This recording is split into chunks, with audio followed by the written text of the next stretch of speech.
Blog Talk Radio. Paranormal Review Radio.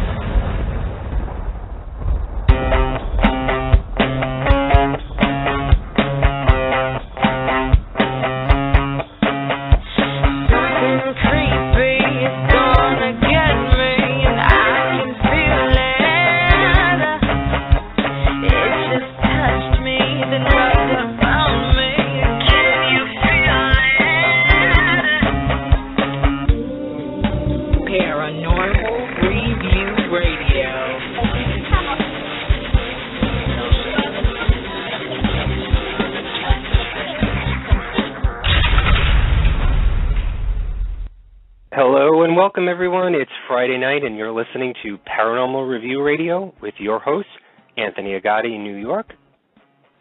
And me, Luci Lepeat from Chicago. What an amazing show we have for you tonight. Our chat room is up and running, so feel free to ask us any questions. And if you lose sound on your player, just refresh your page or log back in. Blogtalk can be a little testy sometimes. You can also send us an email at paranormalreviewradio@yahoo.com. And be sure to check us out on our Facebook page. If you've studied UFO phenomenon at all, you are already familiar with the infamous Orson Welles radio broadcast of War of the Worlds and the Invasion from Mars. This fictitious radio dramatization of an invasion of Earth by quote-unquote aliens incited a global UFO and extraterrestrial hysteria long before the UFO crash near Roswell. During the past 60 years, since the alleged Roswell crash, there have been tens of thousands of reported UFO sightings. A global influx has emerged from evidence of what is presumed to be extraterrestrial phenomena. Concurrently, the unrelenting denial of this phenomenon by the U.S. government have precipitated an uninterrupted flurry of accusations, counter-accusations, cover-up conspiracy theories, lunatic fringe speculations, quote-unquote scientific investigations, etc. Our guests tonight have broken through the veil of denial and put forth an immense collection of pure evidence that has made the world stand on its feet.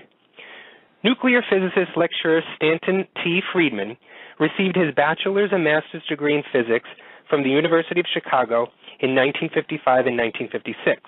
He was employed for 14 years as a nuclear physicist by such companies as GE, GM, Westinghouse, TRW Systems, Aerojet General Nucleonics, and McDonnell Douglas, working in such highly advanced, classified, eventually canceled programs as nuclear aircraft, fission, and fusion rockets, and various compact nuclear power plants for space and terrestrial applications.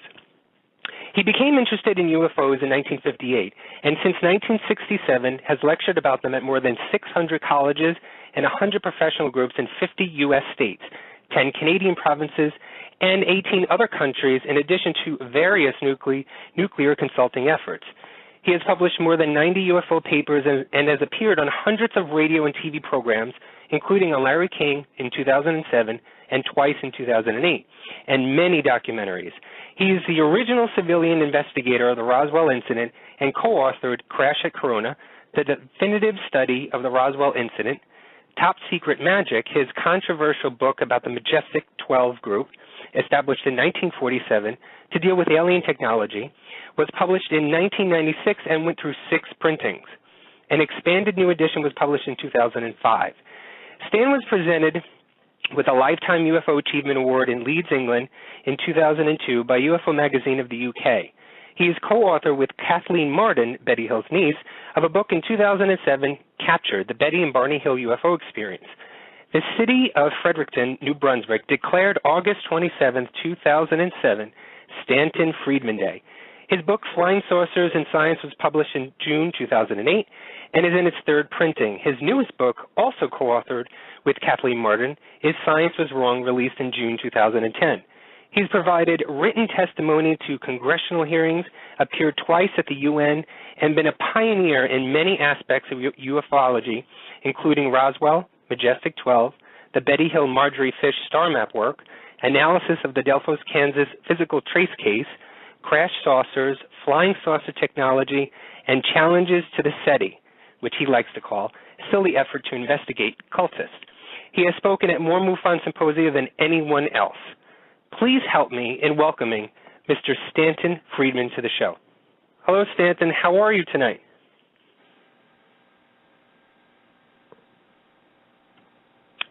Stanton, are you there? Uh-oh, what happened? I don't know. Stan, are you there? Okay, let's All go right, on to Kathy.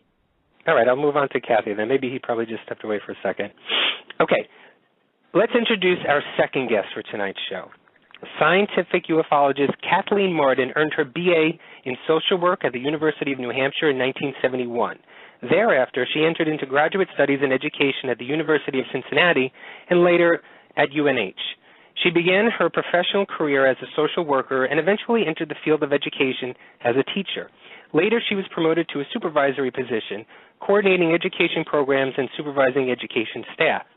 She left her job in 1990 and decided to pursue a career as a UFO investigator, researcher, and writer. She taught adult education classes on UFO and abduction history, and for 10 years volunteered as the Mutual UFO Network's Director of Field Investigator Training. In 2003, MUFON publicly recognized Kathy for her most outstanding contribution of advancing the scientific study of the UFO phenomenon by dedicating the annual MUFON International UFO Proceedings to her. She is currently a UFO and abduction writer and lecturer investigating some of the very substantial cases in the annals of UFO and abduction history. She was recently appointed as MUFON's Director of Abduction Studies. As the niece of Betty and Barney Hill, Kathy had the opportunity to observe and learn from many of the great late abduction researchers in action. As such, she has been able to present substantial evidence that the Betty and Barney Hill UFO abduction was quite possibly a veridical experience. Excuse me. She also takes a task in the pseudo-skeptics who fail to do their research but disseminate false and misleading information with regard to several of the high-profile substantial evidence abduction cases, and the hoaxers and attention-seekers who blur the lines between fantasy and reality and bring impropriety to legitimate UFO research and investigation. Kathy is currently a full-time researcher, writer, and lecturer. Several of her articles have been published in UFO magazines. Additionally, she has written papers on the use and misuse of hypnosis in abduction investigations, the ethical use of hypnosis in abduction investigations, the comparative analysis of Betty and Barney Hill's statements made under hypnotic regression versus Betty's dream account of abduction, a critical analysis of the Harvard False Memory Study of self-reported UFO experiencers, and the conundrum of alien abduction, which is available from MUFON. Her 2007 book, Captured, The Betty and Barney Hill UFO Experience, with co-author Stanton Friedman, is a case study of her aunt and uncle Betty and Barney Hill's 1961 UFO close encounter and abduction.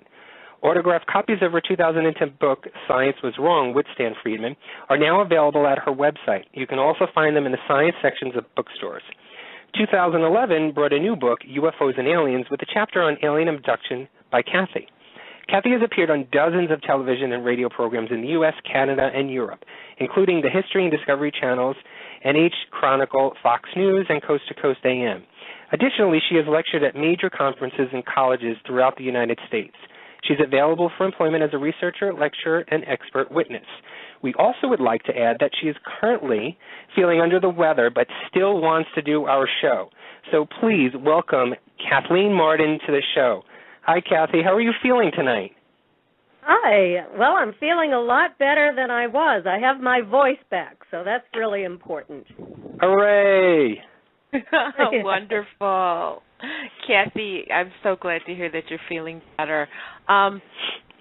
Just so our listeners know, tonight we want to discuss specifically the two books that you co-authored, Science Was Wrong, Startling Truths About Cures, Theories and Inventions They Declared Impossible, and also the book Captured, The Betty and Barney Hill UFO Experience, the true story of the world's first documented alien abduction.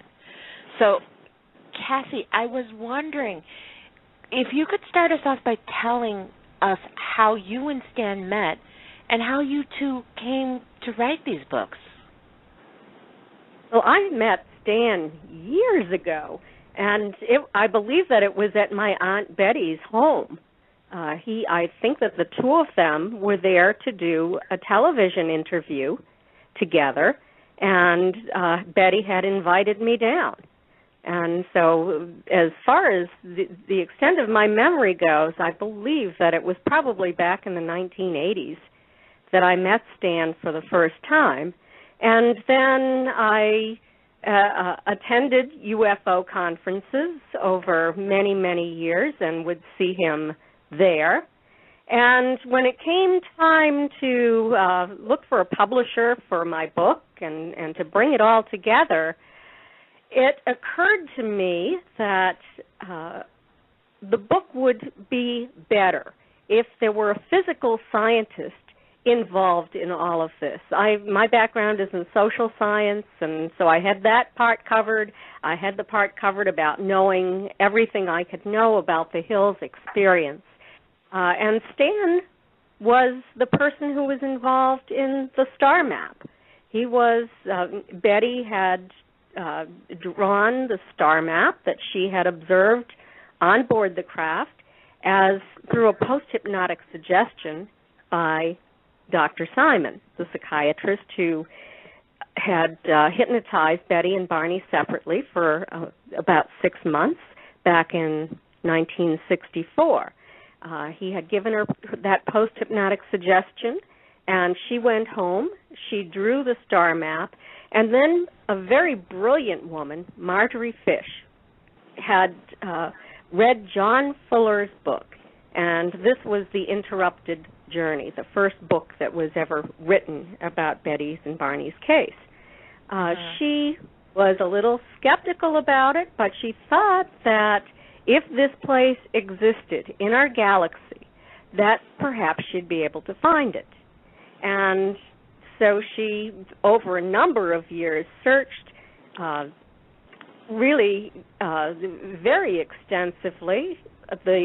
The information wasn't readily available to her. She had to go to the university and take out the astronomical catalogs, and she couldn't take them home. She had to hand copy the information from them because it was before we had Xerox or photocopying machines.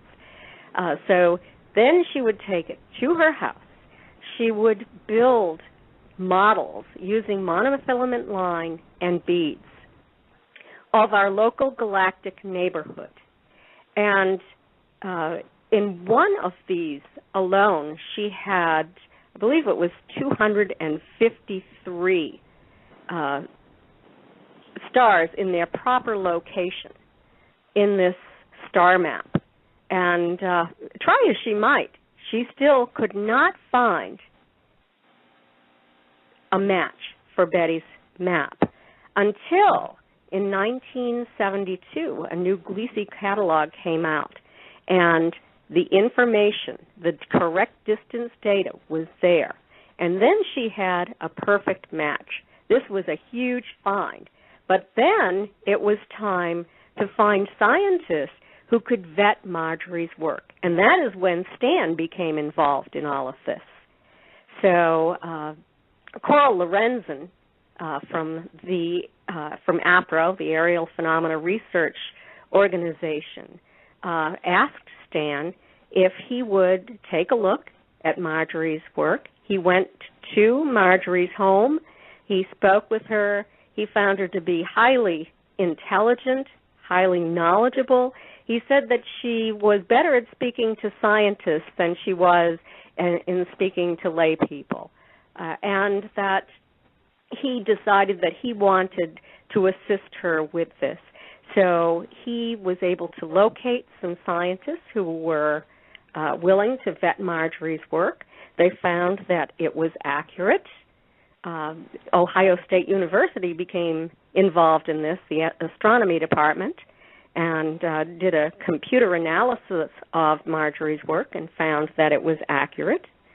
And Stan was the first one to publish on that. So he had such a terrific background and so much knowledge about the science, the physical science end of Betty's and Barney's story, that I decided to ask him if he'd be willing to join me in writing a couple of chapters in the book. Actually, in the beginning, I was hoping that he could add more than that, but he just didn't have the time to do it. He was very, very busy that year. So he sort of vetted my work and acted as an advisor to me. I wanted to know that everything that I said was accurate. And so that's the role that Stan played in the book. And I think the reason that I asked him is that my aunt admired him so much. And I admired him, too. We both thought that he was the most meticulous researcher that we had read. So that's how he came into it. Wow. And you guys still can't hear me? I can hear you. I don't believe it. I've been listening. Excellent. But you can hear me. Yes, we can hear you. So I'd like to move along, and I'd like to ask each of you this question because everyone has their own opinion on this topic. So, Stan, if you wouldn't mind answering first, why do you think people in general, television show watchers and avid readers, are so fascinated with the world of UFOs and abductions? Well, what could be more exciting than visits from another civilization and the fact that the notion that they could come here and do their thing, grab somebody, examine them, toss them back?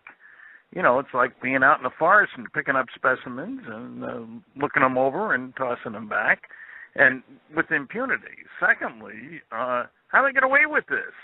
And why doesn't the government protect us?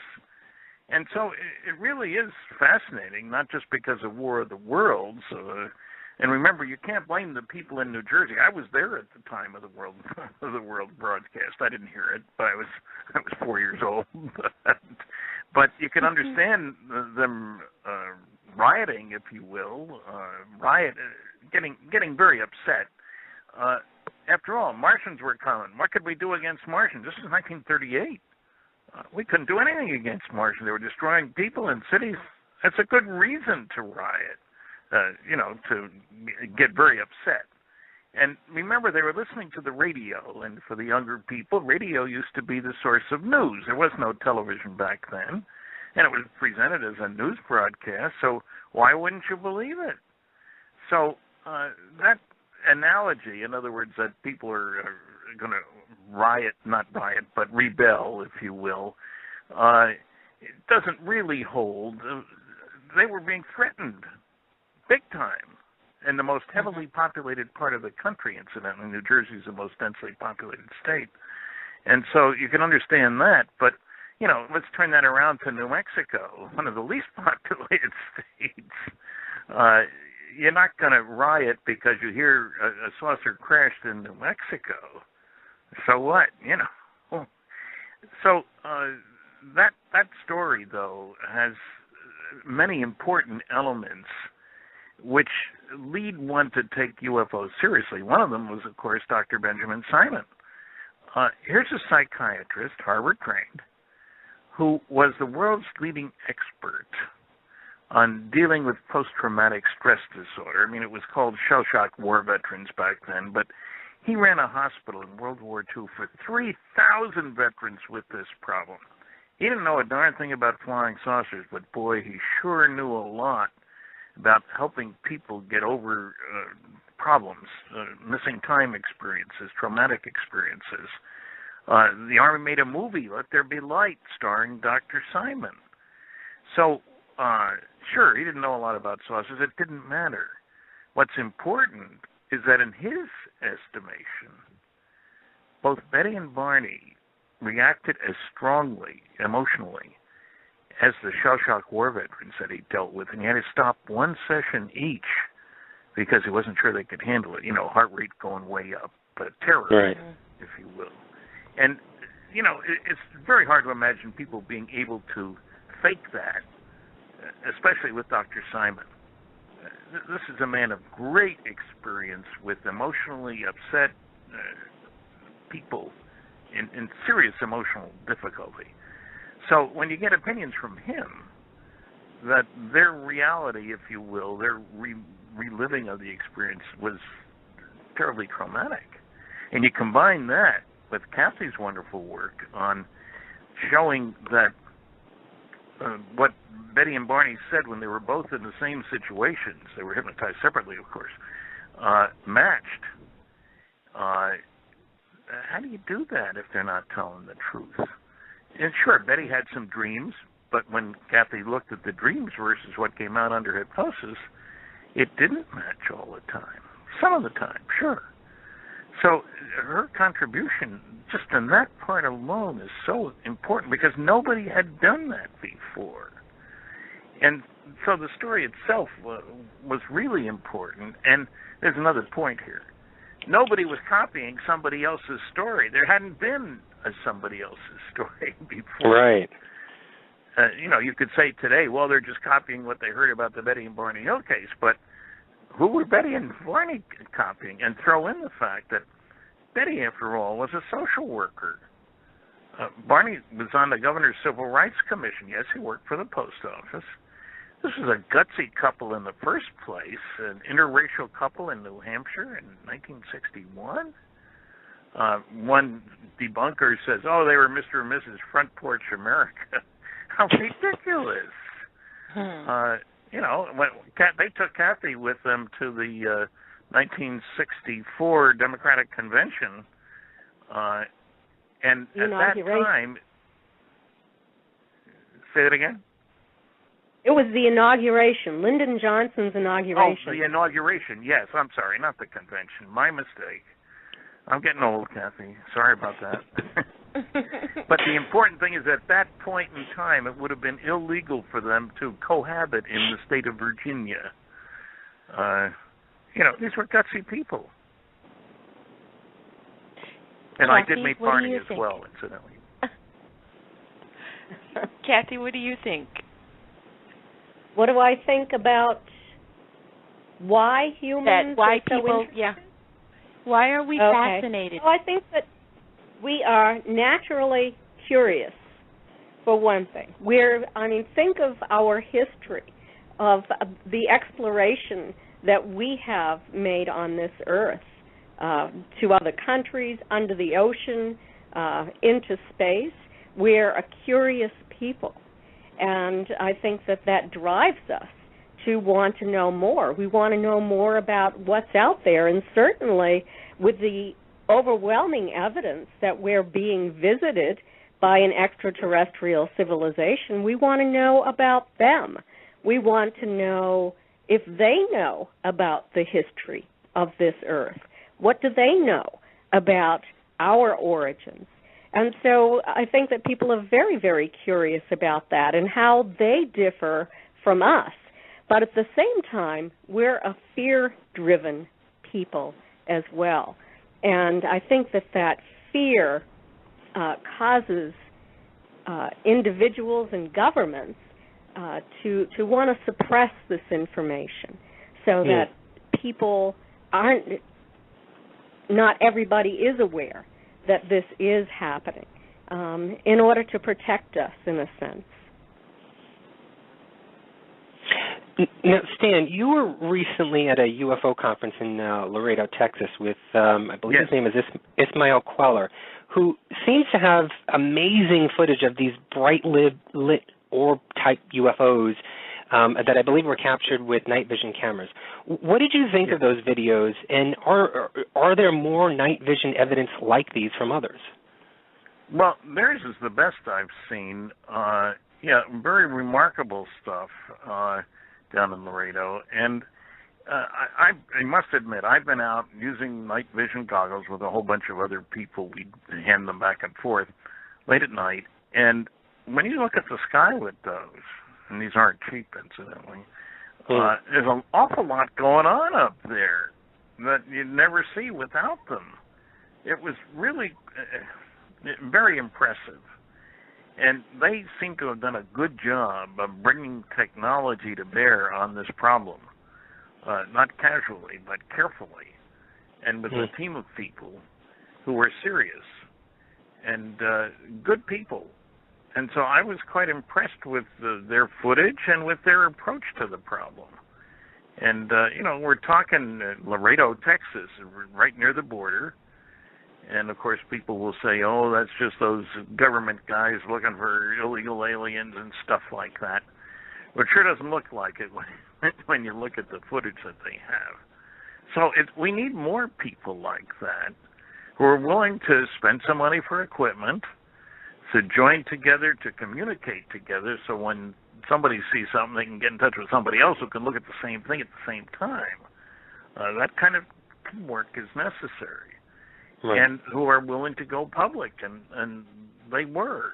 Again, a courageous position. And, you know, one of the funny things here is that many people think most people don't believe in flying saucers. The trouble is that they act on the basis of that perception, even if it's wrong. And I check my audiences and stuff. At the end of my lecture, I ask how many people here believe that they've seen what I would call a flying saucer, and define my terms early. And the hands go up very reluctantly. Just raise your hand, and I'll point and count, is what I tell them. We didn't let the CIA in. And I point and count, and 10% of the audience believes they've seen a flying saucer. But then I ask, how many of you reported what you saw? 90% of the hands go down. When people come to my table and want me to sign their book and they want to tell me their story, because they know I'm not going to laugh at them, I ask, did you report it? No. Why not? They think I was some kind of a nut. So the reluctance, the fear of ridicule is an extraordinarily important aspect of the problem. And, you know, as a general rule, I'd say the more respectable the individual, less likely is to report it because it's more fearful of ridicule. Right. So what I've been trying to do for all these years that I've been talking is to let people know there's an enormous amount of evidence, most of which they are not aware of. I talk about 5 large-scale scientific studies, and I ask after each one how many people here read this. I'm lucky if it's 2% have read any of them.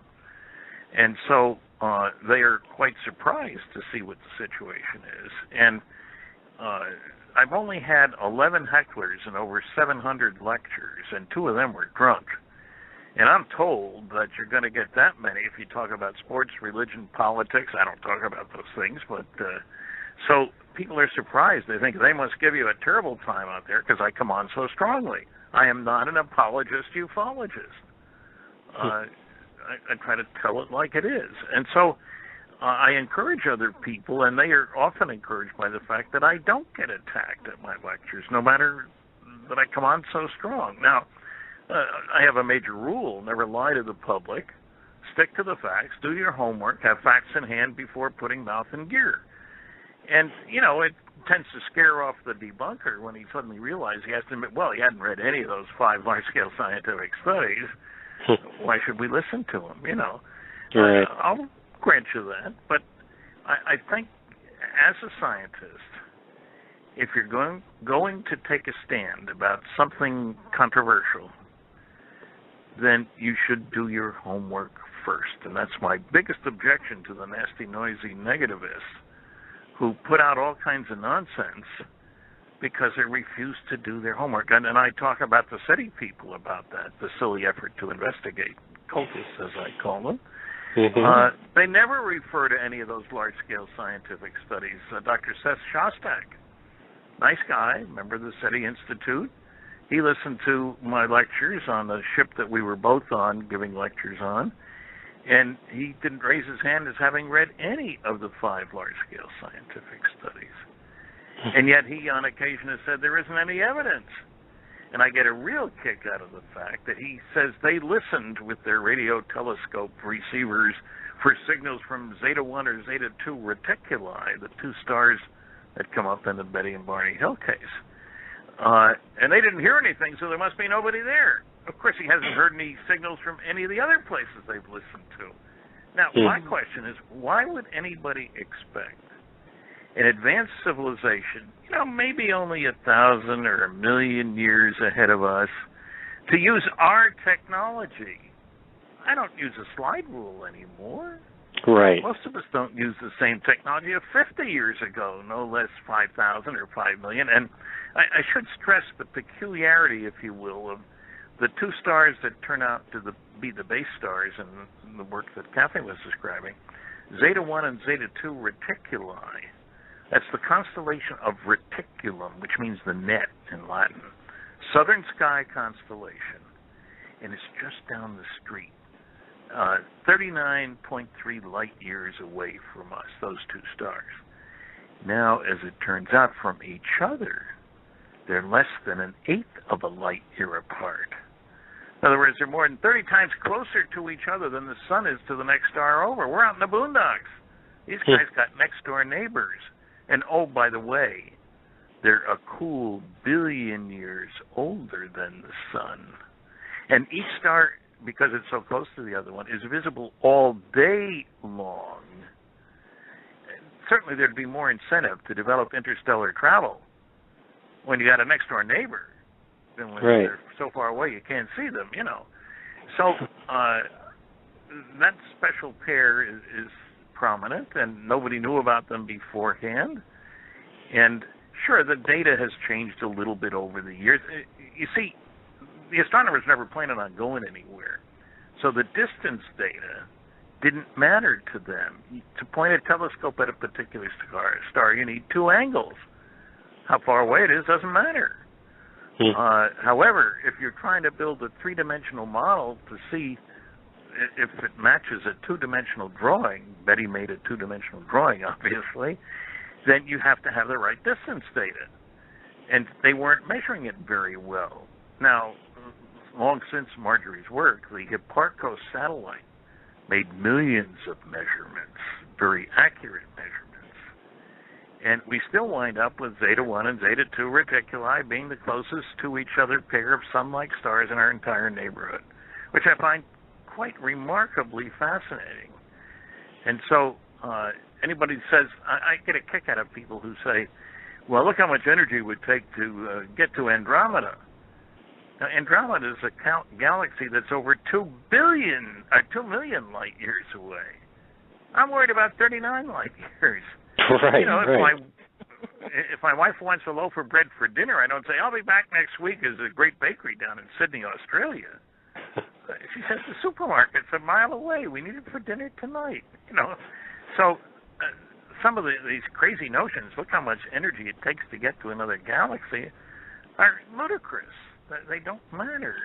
You know what I'm reminded of? There was a study done in 1941. What would be the required initial launch weight of a rocket able to get a man to the moon and back? Ridiculous. That must be. And the guy published a paper, Dr. Campbell, and pages of equations and stuff. And he wound up saying it would have to weigh 1 million tons.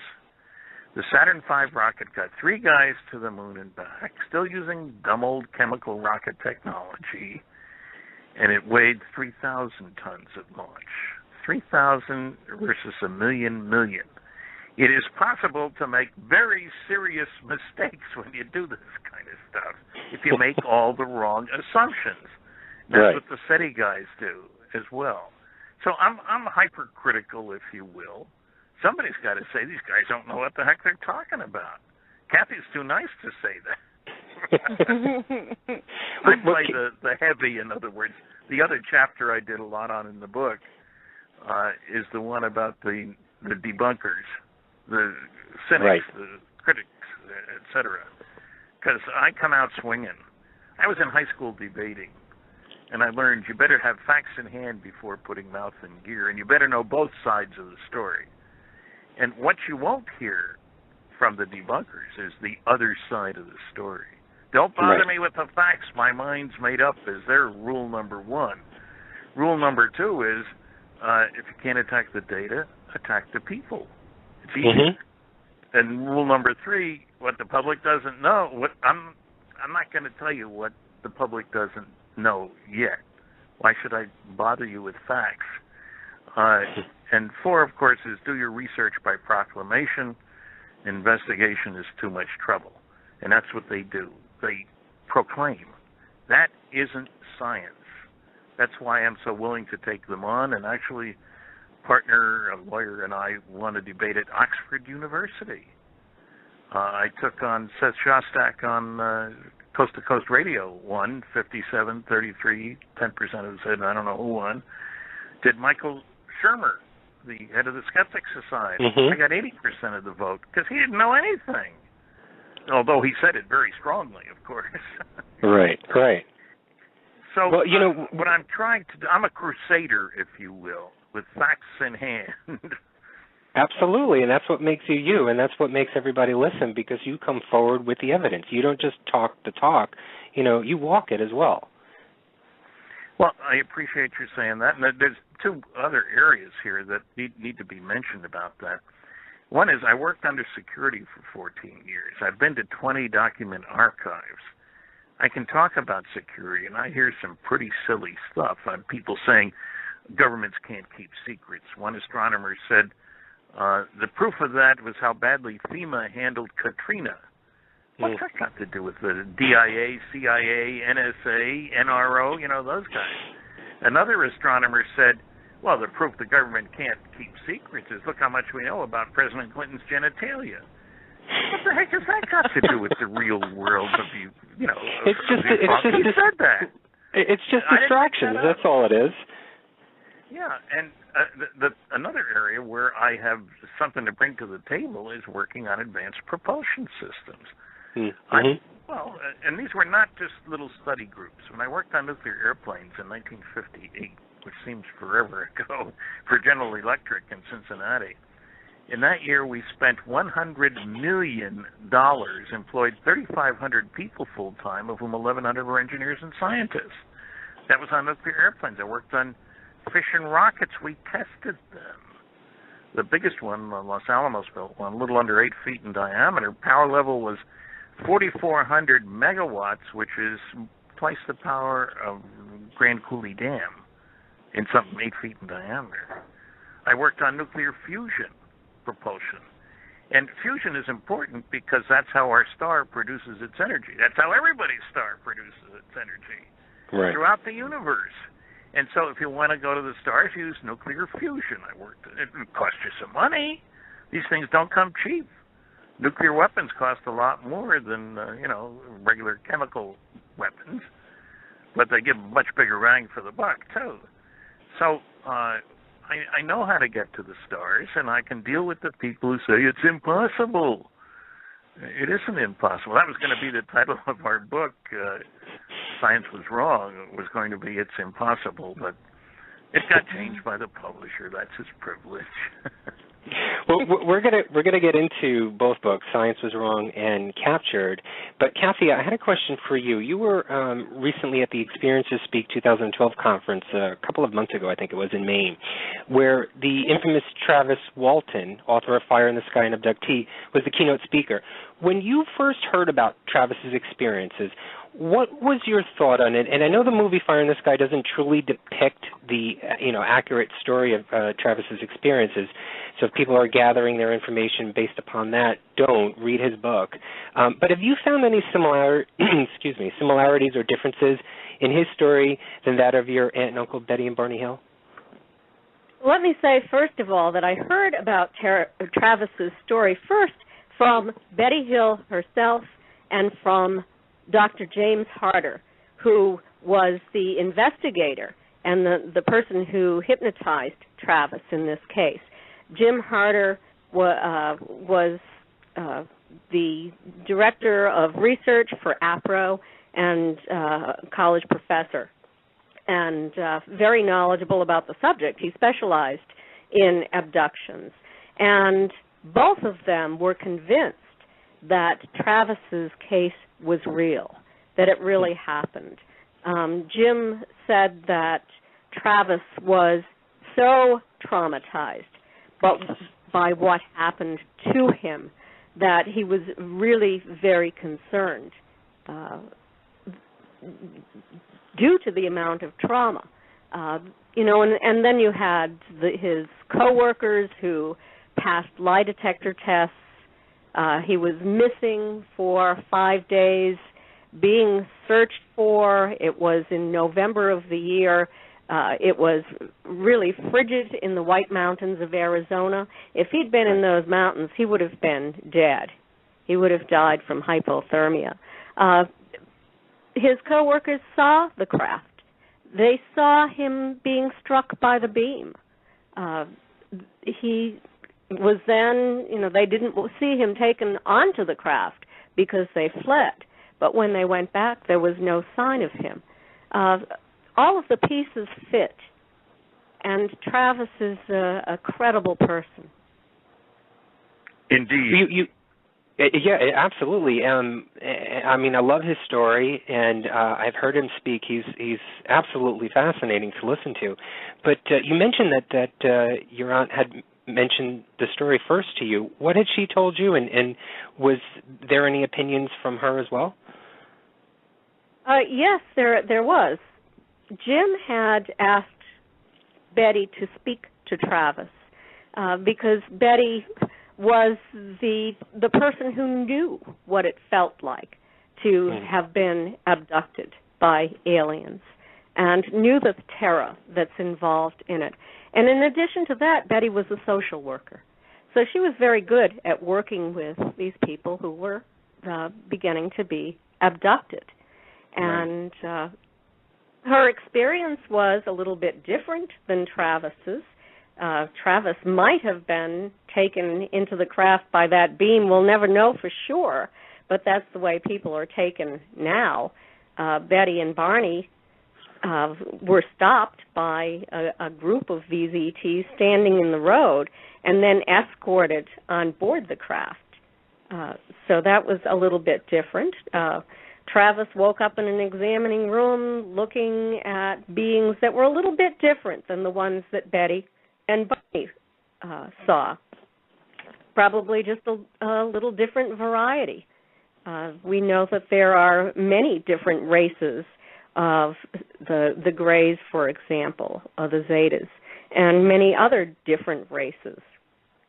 Travis saw humanoid beings or human-appearing beings on board that craft, one on the smaller craft, and then 3 others when he was taken through what appeared to be a hangar with UFOs in it and into another examining room where he was placed on a table and lost consciousness.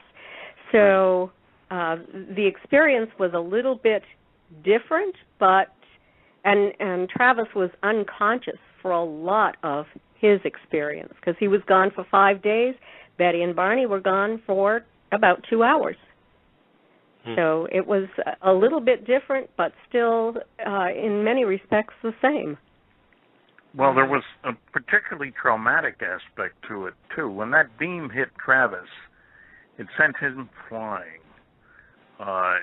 And my own feeling, and I talked to Travis about this, I've been at the actual location where this happened in the Sitgreaves National Forest and watched Travis wield a 24-inch chainsaw. I can see why the police worried about chainsaw murders up there. But Travis was, how shall I put this? He was totally shocked when his brother, when he came back and pointed out that he'd been gone 5 days. He certainly had no recollection of 5 days, and his brother said, "Feel your beard." Uh-oh. Right. It's truth time. And so Travis's case is good partly because of the other witnesses. And this was not a team of people who worked together all the time. They were rarely did he work with these other people, so they weren't old buddies supporting each other, that kind of thing. Right. And I found him very impressive, and we've appeared together on television. I could tell how surprised and pleased he was when the host of a program we were on, and what do you think of that, he asked me, of Travis's story. And I said, I think he's telling the truth. I met with him, been at the location, and so forth. And normally what people have said was, I think he believes what he says is true, which is not nearly as strong an endorsement. Right. So, and I should point out something else. I've had people try to say, hey, he's from Snowflake, Arizona. He couldn't have written that book. Boy, I resent that kind of attitude. They say the same kind of thing about the people in Roswell. Country bumpkins kind of thing. Look, you spend 10 minutes with Travis, he's not a country bumpkin. Yeah. I think Kathy would verify that. You've talked to him. Yes, he's a bright guy. Yes. And so it's a very good story. And he took his lumps from, vicious attacks from Philip Klass, one of those other nasty, noisy negativists. And, and early on, there was a lot of dishonesty in the abduction investigation itself. And if you look at those old files, you will see that personalities often came in. And then, of course, there was the huge debunking effort by Philip Klass, too, which has caused some people to believe that it might not have been a real experience. But if you really take a close look at the original documents, you'll see the trail of paper that indicates there was misinformation being passed around early on in that case. Yeah. So good, solid case. And now James Harder is dead. You cannot interview him well, maybe you guys can. I don't know. We'll do a little seance. Yeah, that would do it. Excuse me. Well, you know what? I would like to ask you about your book, Science Was Wrong. Now, you not only discuss UFOs, but you also discuss many topics like global warming, childbed fever, AIDS among hemophiliacs, and eugenics, to name a few. And I'd like to direct this to Stan. Is there a single underlying connection to why scientists and members of the scientific community seem to deny the truths that we all see? I've always thought that the subject should be studied before coming to a major conclusion. What a strange attitude. Well, yeah, I think what we're dealing with here is a combination of arrogance and ignorance. The attitude is, look, I'm somebody who keeps track of what's important in the world. And indeed, if aliens were visiting, that would be important. However, I have seen no evidence that they are. I'm not going to waste my time on something like that. And David Susskind, the old TV show guy, said that between takes. I was doing a show with him in New York, and he said, look, I read the New York Times. There's nothing in there that says these things are real. And the idea is, why should I bother? And what's his opinion worth if he doesn't bother? But, the New York Times, all the news that is fit to print, hardly. They publish, for example, the crash test dummy explanation for the Roswell incident. And none of those dummies were dropped until 6 years after Roswell. And all the dummies were 6 feet tall and 175 pounds, because that's what pilots are, as an average. It makes no sense to think that anybody in New Mexico or any place else would see a crash test dummy and say, oh, my God, we're being invaded by aliens. It just doesn't compute. Time travel for a crash test dummy? That's ridiculous. So there is an unwillingness to do the homework, an unwillingness to even admit that there might be some data they haven't looked at, but proclamation. Some of the other SETI people have said, there isn't any evidence for UFOs. What nonsense. They never refer to any of the books. Right. The point is there isn't any evidence for SETI. That's the truth. And go back to this technology business again. There have been stories about UFOs back in biblical days. I would recommend the book by Dr. Barry Downing, The Bible and Flying Saucers. So we're covering a few thousand years, but the planet's over 4 billion years old. We don't know how many civilizations may have come and gone over the last, let's say, only 2 billion years. And, sure, if you say the world was created in 4004 BC, we know a lot about what's been going on. If you say it was 4 billion in 4 BC, then you say, ooh, we don't know much about that at all. So it's this arrogance. If there were anything to know, I would know it, and I don't, so there must not be anything, which is the reverse of the way you ought to be thinking. Why don't I look first, Right. And so I don't have a lot of patience with these guys, and I know Kathy doesn't either. She's more polite about it than I am. Well, just to expand a little bit on Luci's question, do you think the scientific community will ever open its doors to any paranormal phenomenon? Well, yes and no.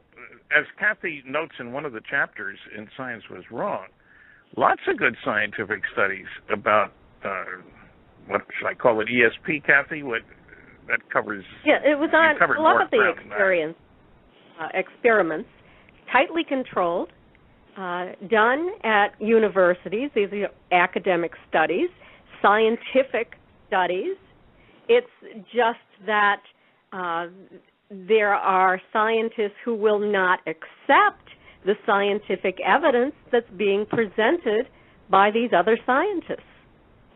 And they seem to have a lot of power. Yeah. Absolutely. Yeah. So, I've spoken to many scientific groups. One of the things that got me rolling and speaking was a great response of groups like the Engineering Society of Detroit, like the American Nuclear Society chapter in Los Alamos, over 500 people, no negative questions. 6 different sections of the American Institute of Aeronautics and Astronautics, a bunch of sections of the Institute of Electrical and Electronic Engineers, Engineering Society in Cincinnati, in Baltimore. And I get letters from all these people thanking me, and, the biggest crowd they've had, and a lot of people's minds got changed and so forth. I'm not a masochist. I don't do these things to have snowballs thrown at me, We have had snow up here, so it's close on my mind. I think the scientific community is much more ready to accept this, the individual members, rather than the guys who are willing to stand up and say it's a bunch of baloney. That's easy. I've had many professors tell me, I'm interested in this, but I don't dare to say so. I'd lose tenure. So you have that crazy situation. 80% might believe it's true, but 80% think most other people don't believe it's true, so they're not going to stick their nose in the air. I'm an optimist. Well, I'll open this question to either of you. What happens if the secrecy of the government and all like communities ended tonight? All the information and evidence is set forth from all over the world for everyone to see and read. What then? What do we do tomorrow? We say, okay, who speaks for planet Earth now? How do we negotiate with these guys and get paid for the stuff they've been stealing from here? That's a pragmatic approach, but, there is a real question. Okay, what happens when the truth comes out? And certainly, if people think that they got to worry about being abducted and the government can't do anything about it, gun sales are going to go up in a hurry. Right. But the real question here is, after all, when was the last time the major nations on this planet shared information with each other about anything high-tech and highly classified? People say we're entitled to know everything. I don't believe that for a minute. I worked under security. There were some things that definitely had national security implications. Suppose we figured out a better way to detect the flight of things in the atmosphere besides radar. Should we put that out on the table? Right. I don't think so. And so disclosure can only come completely when everybody puts their stuff out on the table. And isn't that the key problem on this planet? This year, we will spend $1 trillion on things military. Is there much trust on this planet? I don't see any signs of there being much trust. We should be feeding the starving kids. But remember, no government wants to give up power. People in power want to stay in power. And who speaks for planet Earth? You get all these silly questions about why don't they land on the White House lawn? In case you didn't realize it, the President of the United States doesn't speak for 7 billion Earthlings. He has trouble sometimes speaking for 310 million Americans. So how do you negotiate? How do you interact with other societies when you don't have your own house in order? Surely the Galactic Federation won't accept representation from individual countries, any more than the United Nations will accept representation from individual cities. True. And we also have to remember China's got, 1.3 billion people. India's got 1 billion people. We're not going to say one vote, one person. Would any American president agree to that? Hardly. Right. So it's a difficult problem, and it's much easier to spend other people's money to stay in power than to figure out how we can get along with each other so we can get along with these guys visiting this way. But I think if the day ever comes that the governments of the world can get together and get along together, which, seems highly improbable at this point, but if that happened and they made the decision to inform the world about what is going on, they would have to assure everyone in advance that the ETs are peaceful, that we're not going to be harmed. But I think that there would be a shift in consciousness at that point, that we would no longer see ourselves as little towns and cities and countries that are individual, are in groups, or are nationalistic. We would be a one-world community. And that's something I noticed about my Aunt Betty. Her attitude was that she was a member of the world. And I think that it was related to that alien abduction experience that she had.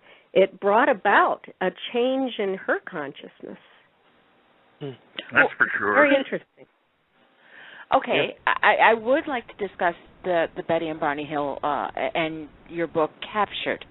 Kathy, what led you to actually want to put forth this book after so many years about hearing about Betty and Barney's experience? Well, I was 13 when this happened. I was very close to Betty and Barney. Betty called my mother. That was the first person she called, and I was in the room overhearing the conversation. I was very close to Betty and Barney. We were at their house 2 days later. I followed this case all the way through, and I decided, and I guess it was about 1988, that I wanted to investigate it for myself. I wanted to know fact from fiction, because the Debunkers had put out so much fiction that I was myself becoming confused.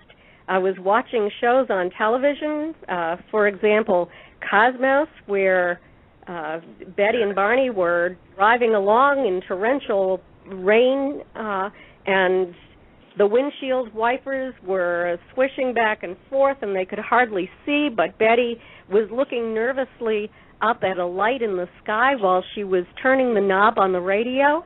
All of that was nonsense. In the show, it shows Betty and Barney sort of staggering out of the car toward, like zombies, toward these alien beings. That's nonsense. It's not what happened. I wanted to separate fact from fiction. And as Betty met with me, I tape recorded her interviews. I did an extensive investigation of this. It was a 14-year investigation before I even, I was writing the book all along during that time, but before Stan and I got together to write the book. But it was fascinating. Betty turned her files over to me, 40 years worth of files, information that none of us knew about. Confidential information, experiments that she participated in. She turned the hypnosis tapes over to me, and I transcribed them from comparative analysis. It was so fascinating to me, particularly since I had been aware of this case since day one and was so close to Betty that I wanted to learn all that I could. And I had been a writer as an educator. I wrote about my programs. I wrote newspaper articles and that sort of thing. So it just seemed logical and normal that I should write my findings and share them with others. And let me clear up one little fact here. People will look at the book and say, wait a minute now, Stanton Friedman's name is the first name and authorship there. And that is true. However, I protested when I saw the cover. I said, look, this is Kathy's book. She's done 85% of the work on the book. Stan, it will sell more with your name first because you're better known. Now, what do you say to that? You know, you want the book to sell. You can't tell the publisher, oh, we don't want the book to sell. We want Kathy's name to be first. You know, so sometimes you make pragmatic decisions. But for those people who think I deserve half the credit, I don't. I mean, yes, I met Betty and Barney and so forth, and I did publish about the star map and all that. But the bulk of the book was done by Kathy, with her training in sociology, very important to the big part of the text. Now, there is another connection here. I was a consultant to Universal Studios when they did the UFO incident starring James Earl Jones in 1975, and Universal got my name from the United States Air Force, which I always thought was a great notion, you know. That was fun, and it was a good experience, and I enjoyed it. And as UFO movies go, that was better than most. It wasn't 100% accurate, but it was a lot better than most are. Much better, for example, and Travis would agree, I'm sure, than Fire in the Sky was compared to his experience, the UFO incident. And I should add that we are hopeful, at least I hope Kathy's hopeful, the movie rights have been optioned for Captured by the same company, Stellar Productions in Hollywood, Bryce Zabel, who did Dark Skies a number of years ago for NBC. He also has optioned the movie rights for my book, Top Secret Magic, in conjunction with Don Schmidt and Tom Carey's book, A Witness to Roswell, to make a slam bang documentary. And that one's ahead in terms of what's gone on.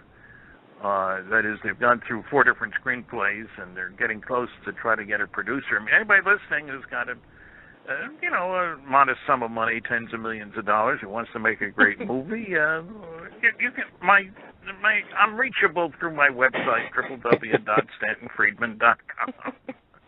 Absolutely, I love it. You know, I hate to admit it, but more people go to movies than read books. Yeah. I think. And so if both movies get made, and they've made some plans about Captured, and the title of that movie would be Betty and Barney, and the title of the movie about my book and Don Schmidt's book would be Magic Men, MAJIC, because in the Majestic 12 documents, the security markings are Top Secret Magic. Mm-hmm. And I keep saying I want Richard Dreyfuss to play me. He was born in 1947. I don't have any influence on that incident. Well, you know what? The physical evidence and the introduction of the star map that Betty recalled is really overwhelming. Now, have there been studies of Betty's dress and the recalled star map that could classify it as undeniable evidence of alien abduction, or at least identifiable existence? Kathy, there have been studies. Yes, there have of the been dress. 5 studies of Betty's dress in laboratories. What they have determined is that there is a substance on Betty's dress. They don't know what that substance is. No one has ever been able to identify what it is. It has degraded the fiber of her dress. And another point that's also very important is you have to look at the forensic evidence on Betty's dress.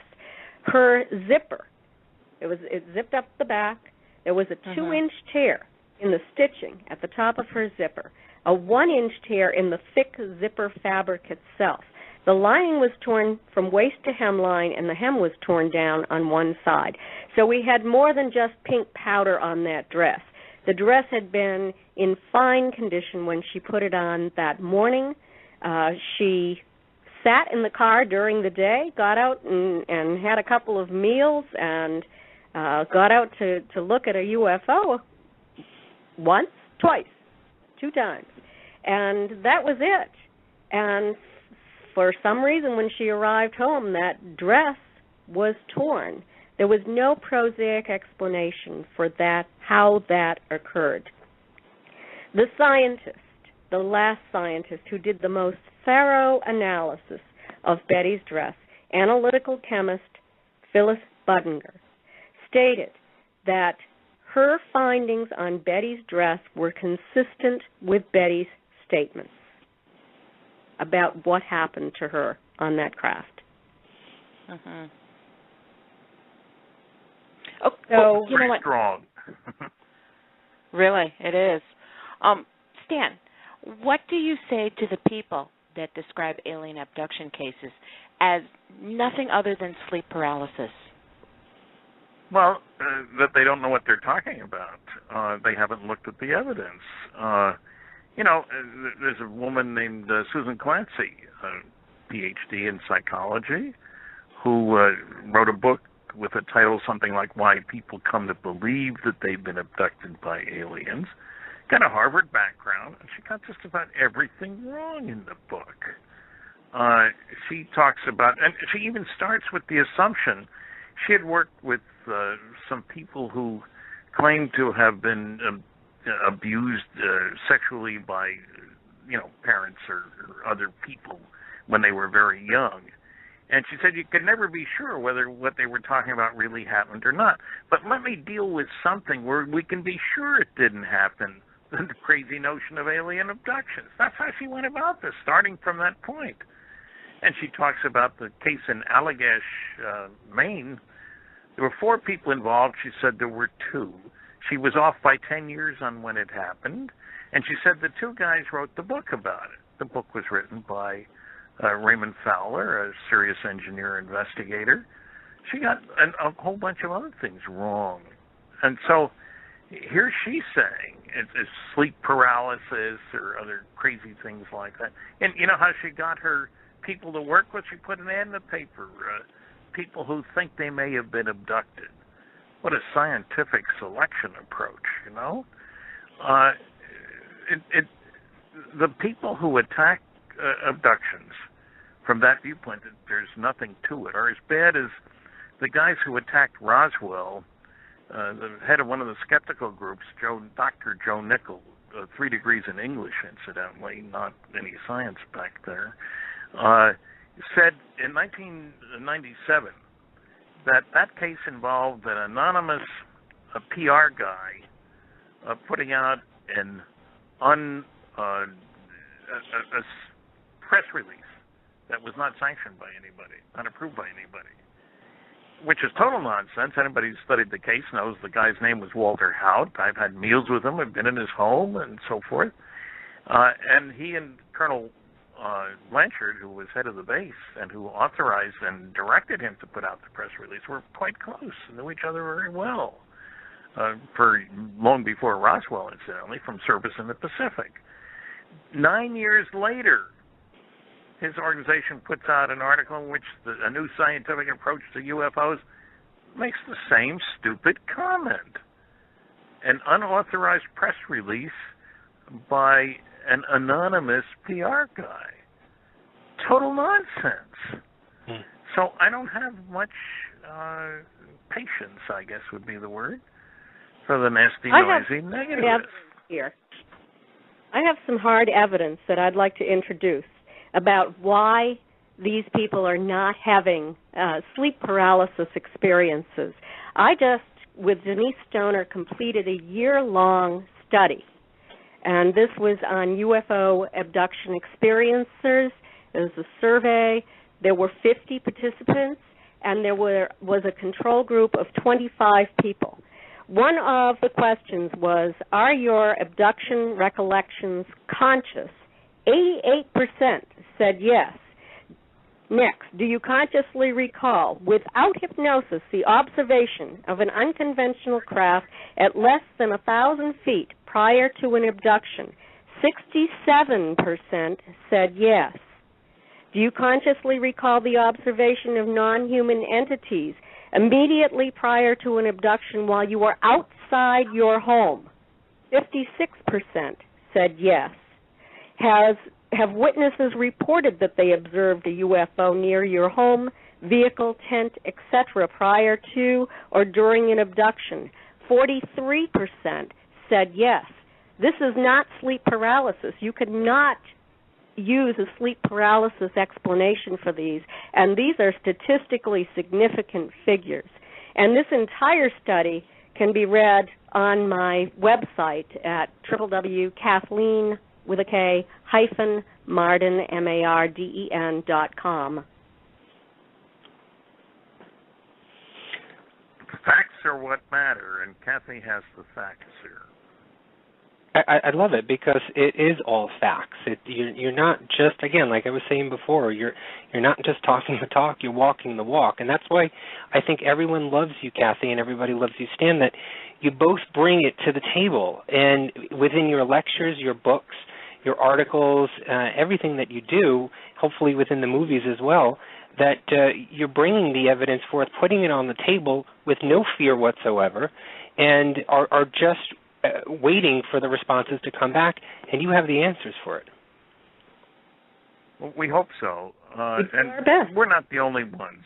We're not the only ones who have been doing this kind of work. And I appreciate the fact that there are a number of people who maybe aren't as loudmouth as I am. I'll credit that. But there is a lot of very respectable work out there besides all the garbage that's put out by the, quote, true believers or the true non-believers. That's not who we want to deal with. We want to deal with serious investigators and people who are curious about what happened to them and are willing to be subjected to a certain amount of investigation as to determine how true it was. That's where the real world works. And, you know, I asked a police officer, RCMP, up here in Canada once, I said, when you give a case a lot of publicity and you ask for the public to call this number if you know anything, that sort of thing, I said, do you get much response? He says, oh, yes, we get loads of response. And I said, well, what percentage of those responses, are definitive? Oh, maybe 3 or 4%, but that's how we solve most crimes. We have to be careful about sorting and sifting and finding the ones that matter. As a nuclear guy, there are certain isotopes that have certain characteristics that all the other ones don't. In uranium, only 0.7% of uranium atoms are uranium-235. But most of the time when you want to build a reactor, that's what you're looking for. During World War II, we spent an awful lot of money building a mile-long facility and using 5% of the power of the United States, electrical power, to separate isotopes, looking for that little bit that matters as opposed to the great majority that doesn't. So you got to be persistent. You got to focus on what matters. That's what we've been trying to do. And, there are people like Dr. Bruce Maccabee, an optical physicist, worked for Navy Research Lab for over 30 years. Splendid work about UFO photography. He knows all about lasers and stuff, and he worked under security. He looked at more darn UFO pictures than you can shake a stick at. So when Bruce tells me this one can't be identified, it means something. And there are other people working well in abduction work. It's more difficult because there's more stigma attached. I mean, a picture, okay, maybe it's real, maybe it isn't. But a crazy story like an abduction, you start off with a lot of negativity in the neighborhood, so to speak. Well, I've been a UFO follower and sort of like an amateur researcher ever since I was 10 years old. It actually first started when I had to do an English class report, and I actually did a paper on the book Mysterious Worlds by Dennis Barnett. And it's actually what got me interested in the paranormal field as well. But over the years, I've followed both you, Stan, and actually the Betty and Barney Hill story fascinated me. And it fascinated me to the point of continuing sort of what I'm doing now, my research now. Who are, and this question is for the both of you, who are your mentors and admirers in the field? Kathy, I'll have you answer first. Boy, Stan is one of my mentors in this field. I have worked closely with him, and he has really taught me a great deal over the years. Also, the late John Mack, the late Bud Hopkins, also Leo Sprinkle has done, Dr. Leo Sprinkle has done some very interesting research at the University of Wyoming with June Parnell. And there have been psychologists who have also done some highly significant studies. Spanos is one, with abduction experiencers, with some startling findings to many people, because they found that those who meet the criteria for having a real abduction experience are not do not have a mental illness, they're psychologically healthy, and they're not fantasy prone. So there have been some very important studies done, and there are many people who follow my work, and there are many abduction experiencers that contact me and that I talk with, and they let me know when they've had an experience and what they've learned. And Stan? Well, I've mentioned Dr. Bruce Maccabee. There's Dr. Robert M. Wood. I almost went to work for him. It would have been the greatest job you can imagine for me. I was supposed to figure out how flying saucers work. And they had money as part of the Manned Orbiting Laboratory program, which was in competition with NASA's space station stuff. Anyway, I'm driving across the country to start work for Bob, really excited, and I hear on the radio the mole program was canceled. I walked in, and the gal says, we just laid off 5,000 people. I'm walking in with an offer letter. Wow. I said, yeah, I know. They kept me for 3 months, and Bob was very understanding and helpful. And, he worked in industry. He worked in the real world of security, stuff like that. Bob was one.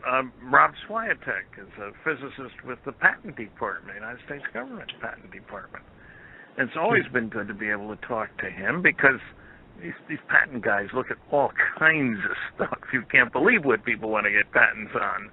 And so to get an honest, objective opinion from people like him is valuable to me. Frank Ficino is an artist, believe it or not, but he spent an enormous amount of effort looking into the Flatwoods Monster case. And I was very impressed with the work that he did. I talked to the witnesses he had talked to. I've been at the location a couple of times. And that he would keep at it for so long is really an inspiration. He's got a book, a couple of books out now, and they're listed on my website, www.stantonfriedman.com. But and there are other people who come up to me quietly and ask if there's anything they can do to help. That encourages me, because when you find out their backgrounds and stuff, are willing to stand up and say, if you need anything, I'll be willing to help, that means I'm doing something right, or they wouldn't say that. Mm-hmm. So, and also, there's a different part of this, too.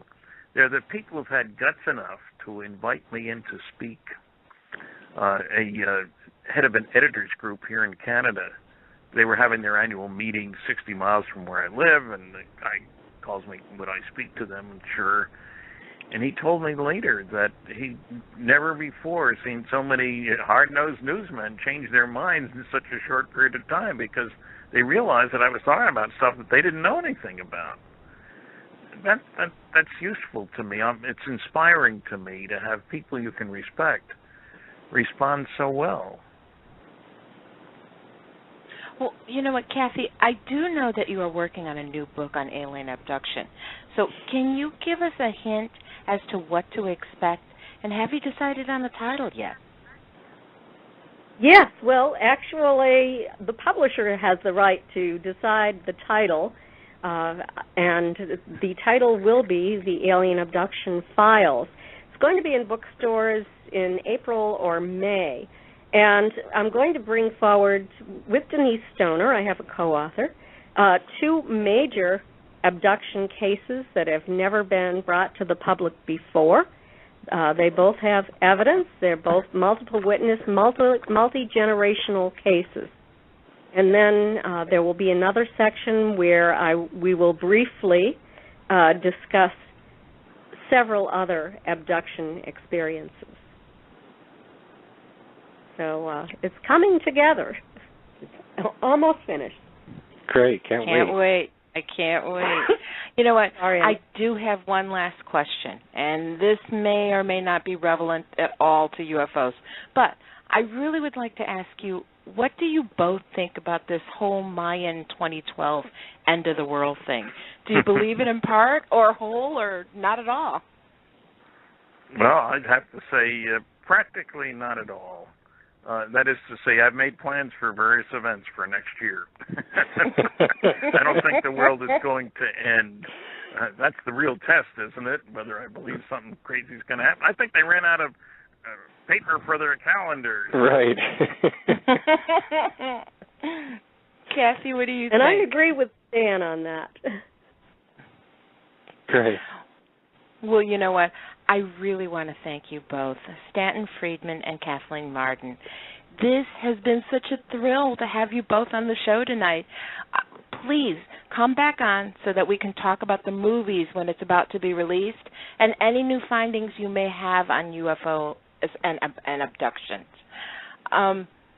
Please, everyone, you need to visit Kathy's website, and that is www.kathleen-marden.com for more about Kathy, her upcoming conferences, and tons of more research. And then also for more about Stanton Friedman, go to www.stantonfriedman.com and learn more about his books, articles, and upcoming appearances. Did you both want to add any upcoming events or infos that we should look forward to? Well, I would add the International UFO Conference, Congress in Arizona. It's listed on my website. It lasts for several days. There'll be over 1,000 people there. I spoke 2 years ago. And I've also just today, as a matter of fact, accepted an invitation to be on a panel the last night of the conference. This is the end of February and early March. The dates are on, and the location are on at the website. And also, of course, we're both speaking in Roswell in early July. And I just accepted, well, people are talking to me about some other events which haven't been finalized yet, I'll say that. And there is the Experiencers Speak Conference coming up again in September in Maine. There's the Mutual UFO Networks Conference in Las Vegas in July. And also, I will be speaking in October in Philadelphia, in Pennsylvania, not in Philadelphia. It's all on my website. Excellent. Excellent. Great. Well, you know what? I want to thank you both again for a really amazing show. Have a great weekend and a great holiday season. Good night. Thank you. Thanks for having us. Thank you, Kathy. Take care and have a great weekend. You too. Bye-bye. Bye-bye.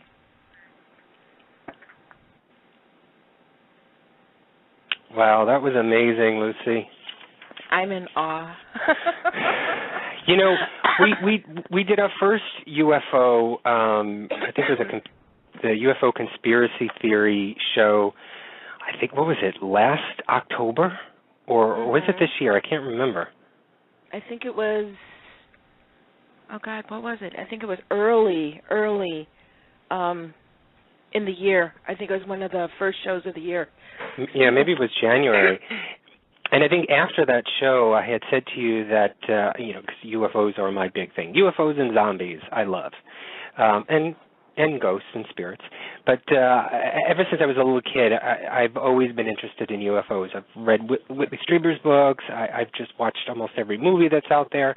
And I've always been fascinated with it. And the one person that I've always loved to watch on television was Stanton Friedman.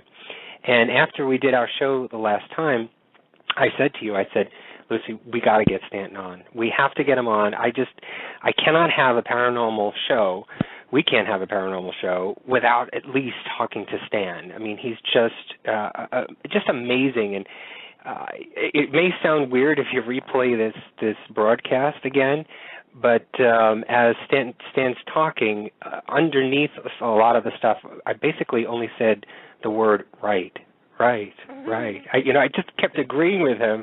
I was just in awe of everything that he said, and I'm truly amazed at his work. He's so great, and I wasn't, I'll say it, I wasn't bullshitting when I kept saying that they talk, not only do they talk the talk, but they walk the walk, and Stanton is one to get up in front and lay it out there. I mean, he is a physicist. This is, we're not talking about somebody who is just a lonely researcher in a town who's read books and thinks they're an expert on things. This guy has been in it. He's been all over. He was the first civilian investigator at Roswell, for Christ's sake, And so he's dedicated his entire life to UFOs. Who would do that if this is fake? Who would waste their time? And one of the stories and I'm sorry to keep rambling on, Luci, but one of the stories that sort of always intermingled every time I did research or read upon was Betty and Barney Hill's story. It was sort of the first real alien abduction story that was ever publicly put out there. And not only just the story of alien abduction, but it was of Betty and Barney Hill themselves. They were an interracial couple, in the 40s and 50s. And so it was just amazing to me that they would come forward in that time, during that time in history, saying that they were abducted by UFOs or abducted by aliens. They had a lot to lose, but yet they still did it. And, I believe this story, and for that conviction and that courage to come forward, there has to be truth to it. Has to be truth. Mm-hmm. Well, you know what? First off, you're the UFO person. I'm learning as I go along. And when we first got both Kathleen and Stanton to agree to come on, I was truly amazed that we were able to get them. The more research I do, the more I did as we went along. I mean, these are truly respected people. Like you said, they talk the talk, they walk the walk. Excuse me, I'm sorry. I'm speechless. But you know what? One thing I have to say, as Stanton was talking, the one thing that I think that is really, truly amazing about him, he has this underlying sense of humor about the whole thing. He's talking about, the UFOs and, the people that don't believe. But as he's talking, there's always that little bit sense of humor that's underlying underneath it, and I think that's amazing. I think it's absolutely amazing. Well, I think what that is, and I'm sorry to interrupt, but I think what that humor is that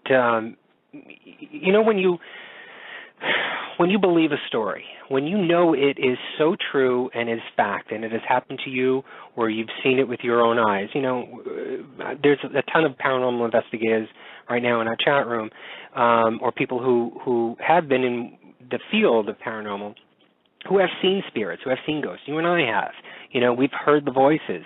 And so when we come forward with the evidence, or we talk about it with other people, and you get the hint of denial or the hint of the debunkers out there that are, trying to push down what you're claiming to be true, you sort of have to laugh about it a little bit, because it's almost as if you're the one with the knowledge and they're the ones without it. And so I think the humor in him is that, he knows for sure UFOs and aliens exist. And for people, the naysayers out there that come forward, he's sort of got that mentality that, oh my God, you don't know the whole truth. You don't know everything. And I think that's the humor that comes out, and I sort of can relate to it because of what we do. I have never seen a UFO, but that doesn't mean that I don't believe in it. But I think that's where that humor comes out from when Stan talks. Well, I think it's amazing. And as far as Betty and Barney Hill, part of the research that I did, I watched some of those interviews with Betty, and I was truly enthralled by her. She was such a likable person. And when she talked about this, she wasn't, in my opinion, she wasn't faking. She truly believed what happened to her. I mean, you can see it in the way she speaks, her mannerism, the way she discussed everything. She talked about, joking with the aliens. It didn't start off as a pleasant experience. I mean, they were escorted, and she said that they literally, that she struggled, and that's how the dress got torn. But as she described what happened, she even talked about, asking questions with the leader, joking with him. They talked about food. They talked about, they were fascinated. One of the stories that I thought was really amazing, they came running in when they had Barney in the other room, and the person that was doing the examination started pulling at her teeth. And they couldn't understand why Barney's teeth could come out. And Barney wore dentures. So, I mean, the whole episode, the whole situation, to me, was fascinating. But to watch this woman on film, I truly believe that she believed what happened. And I want to say, I believe. I truly do believe. Yeah, I'm excited to see and hope that they actually do make a movie of the book Captured. I would love to see their life, their experience, put out there on film. I mean, I've seen Fire in the Sky, the Travis Walton story, I think maybe 1 million times. And every time I do watch it, that scene where he is taken aboard that spaceship, everything around me can crumble. I still will watch that from beginning to end because it's just amazing, and it captures, it's just engulfed me in the experience. And I kind of and I've always done this with movies, but most particular this one, I put myself in his shoes while they're showing the movie, what I would feel, what I would look at, how I would react. I think that's sort of a natural instinct when you do watch movies like that. But I'm curious to see how Betty and Barney Hill will play out on film because of the history of this story, because it is something that, first off, I think many people don't know the real story about, and I think it would be great to have it out there. And I hope it is a true depiction of the book and of their story. But I think it will be, and I think it probably could top, the movie Fire in the Sky. I think it may. I guess because now, more so than ever before, people are into the paranormal a lot more. And so I think the movie may be more accepting now. And I think it's good that there hasn't been a true movie. I mean, there have been, I think Kathy was mentioning before, that there was a movie, I think it's called Identified, something. I can't remember what she was just saying before. But there was that documentary done, or that movie done about it. But I think this movie would be absolutely amazing to see, and I hope it does come to fruition. I do, too. Well, I do have a confession to make. I'm one of those that wouldn't raise my hand because I do believe, because I have seen one. And this was when I was a kid. I had to be about 13 years old, and sitting in the back seat of the car, and I forgot where we were driving. My parents are in the front, and I see it's like a half shape. It's like a upside down bowl, but it had lights. It had lights going across it, and who knows? To this day, it could have been anything. But at that time, and still in my mind, I don't know what it is. It didn't look like anything that I could readily identify. And I've never said anything. I've never said anything to anybody. I think I've mentioned it to you once, but I've never said anything because, like Stanton said, they're going to think I'm nuts. But I believe. Well, I think you should be over that by now because we go around telling everybody we see spirits. So. But see, I know they're real. No, I believe. I truly believe. And this was amazing for me. And I'm so glad that you got the chance to talk to them. I really am. I mean, it was amazing to get both of them on the show. I was really hoping, and we had reached out to both of them, and I would be absolutely enthralled to have either of them on. But when they both agreed, and they were both, sort of elated at the fact that, each one was going to be on, I thought this was just going to be an epic show for us. And, even if we don't get listeners and all that stuff, and you know me, I don't really care about that, the numbers, but I only care about that because I love to get the information out there to a lot of people. But I probably will replay this over and over again. Well, I think it was amazing, absolutely amazing, and I'm glad we did it. All right, so why don't we get on with what we normally do at this time of the show? Okay, let's talk about the Paranormal Review Radio Fan of the Week. This week, since this was a special show, we decided we needed a special fan, and that fan is Susan Sherman. Susan is from Chicago, Illinois, and just a little bit about Susan.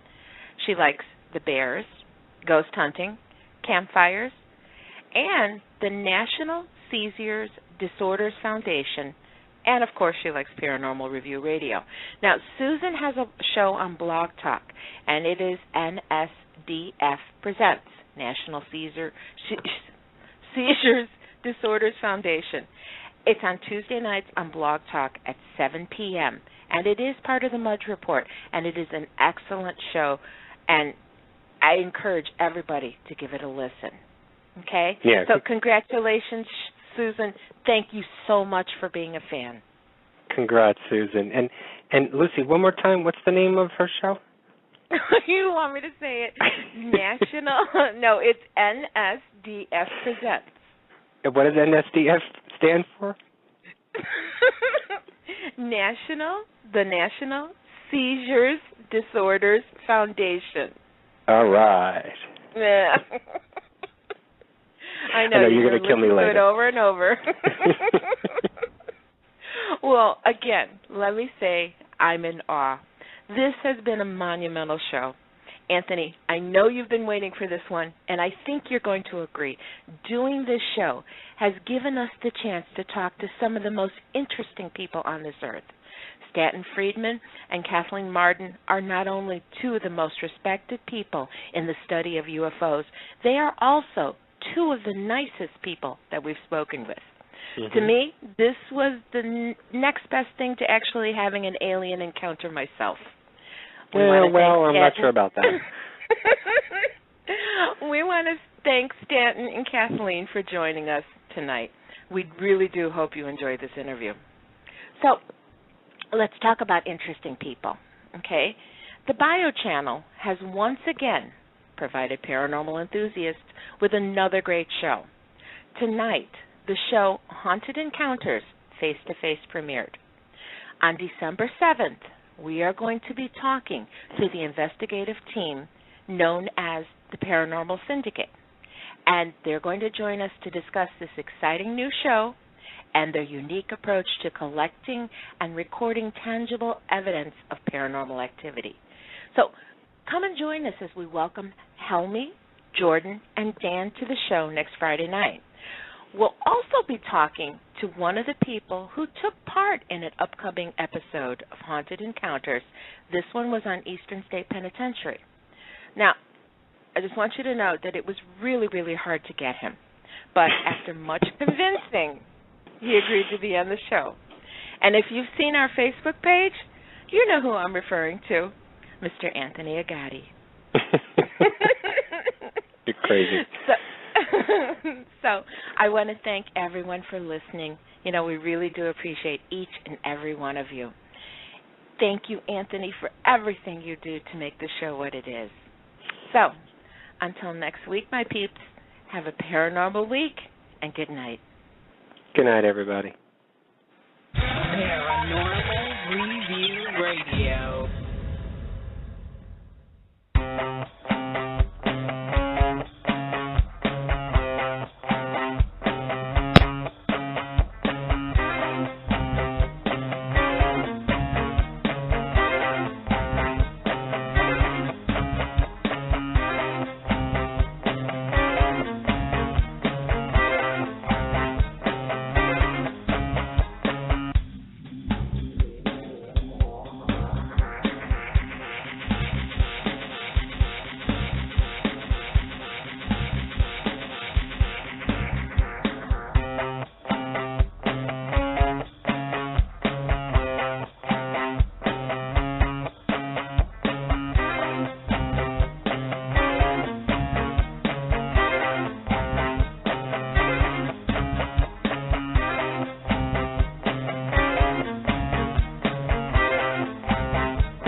Radio.